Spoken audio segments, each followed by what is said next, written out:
poslije broja 4 dolazi broj 3.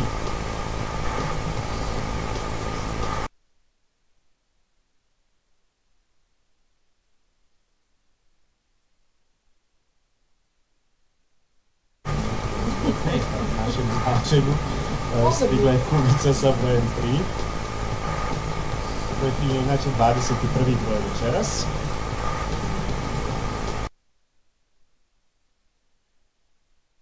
I 9. 3 kombinacije sa 12 pogodaka, čak 75 kombinacija sa 11 pogodaka.